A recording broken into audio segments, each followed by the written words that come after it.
अस्सलाम वालेकुम। Dear student, आज हम ग्रेविटी का एक टॉपिक है जो हम डिस्कस करने जा रहे हैं, Kepler's laws of planetary motion.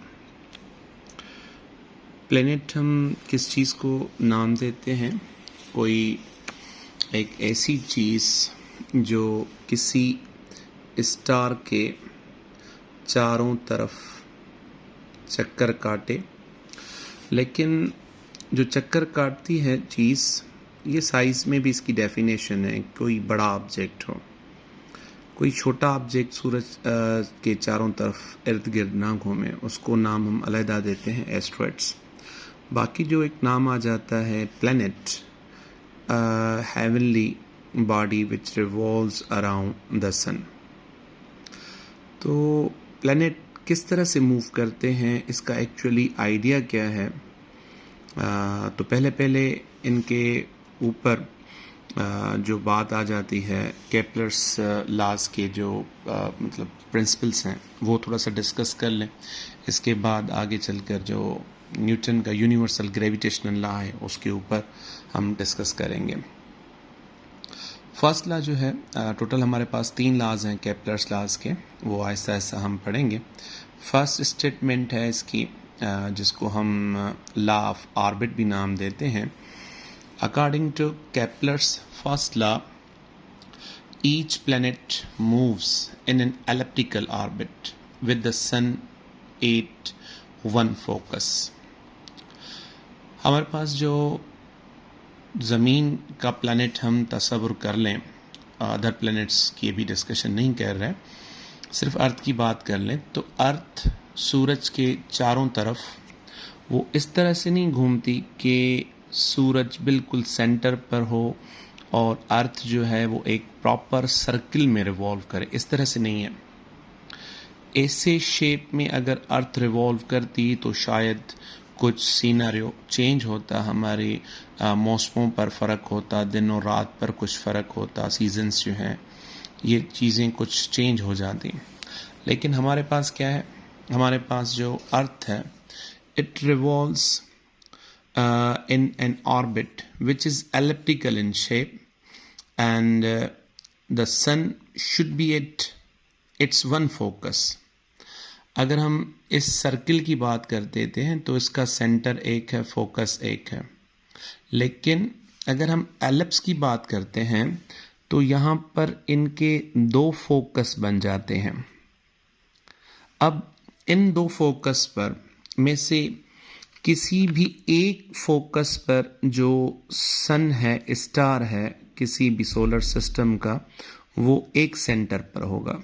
हम इस सन की बात कर रहे हैं कि सन हमारे पास यहाँ पर है। अच्छा, एक और बात कि हम एलिप्स कहते किसको हैं? एलिप्स एक तो सर्किल, और इस शेप में आप खुद फ़र्क देख सकते हैं कि ये हमारे पास, अच्छा, तो एलिप्स जो हमारे पास होता है वो थोड़ा सा, ये तो पूरा सर्किल है लेकिन ये थोड़ा सा सर्किल ही है, लेकिन थोड़ा सा कंप्रेस किया हुआ है ना, चपटा हुआ है इस तरह से। अब एलिप्स में अगर हम कोई अपनी तरफ से ये बात कर लें कि एलिप्स किस शेप का नाम होता है, एलिप्स कोई इस तरह से हो, ये प्रॉपर नहीं बना, इस तरह से हम बना रहे हैं इसको। यहाँ पर 2 पॉइंट्स हैं हमारे पास। इस एलिप्टिकल ऑर्बिट पर कोई भी एक पॉइंट लें, इन पॉइंट्स तक जो डिस्टेंस है इस सेंटर, इस फोकस से लेकर, और एक ये डिस्टेंस हो गया, इन दोनों डिस्टेंसेस का जो सम है L1 plus L2, that should be always constant. मिसाल के तौर पर ये जो पॉइंट है, ये इस ऑर्बिट की कोई एक पॉइंट है जिससे हमने डिस्टेंस लिया है दोनों फोकस से। एक इस फोकस से L1 डिस्टेंस है और इस फोकस से L2 है। इन दोनों डिस्टेंसेस का जो सम है वो कांस्टेंट है। इसी तरह से अब हम यहाँ पर एक पॉइंट ले रहे हैं, इस पॉइंट से लेकर इस पॉइंट तक जो डिस्टेंस है वो हमारे पास कोई आ रहा है एल एक्स, सपोज कर रहे हैं हम अपनी तरफ से, और दूसरा जो डिस्टेंस है वो ये है हमारे पास एल वाई। तो अभी यहाँ पर हम क्या लिखेंगे, L X plus L Y is equal to constant. जब कभी भी इस तरह का रिजल्ट आए कि ऑर्बिट पर किसी भी पॉइंट से किसी भी पॉइंट का डिस्टेंस इन दोनों फोकस के सम के बराबर कांस्टेंट मिले, तब हम कहेंगे उस शेप को एलिप्टिकल। तो ये एलिप्टिकल ऑर्बिट आ गया। इस एलिप्स में जो सन है वो हमेशा किसी न किसी एक ऑर्बिट पर होगा, दोनों ऑर्बिट पर नहीं, मतलब दोनों फोकस पर नहीं होगा।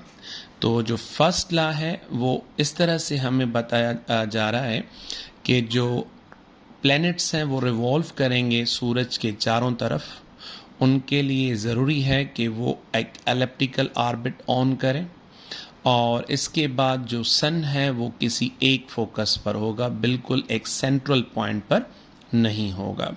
अच्छा, ये मैंने एक बात कही कि इनके जो ऑर्बिट्स हैं वो एलिप्टिकल होने चाहिए, ये नेचर की तरफ से। कभी कभी या किसी स्टार में भी सर्किल हो, लेकिन वो कोई स्पेशल केस होगा। जनरली हमारे पास जो ऑर्बिट्स होते हैं वो एलिप्टिकल ही होते हैं।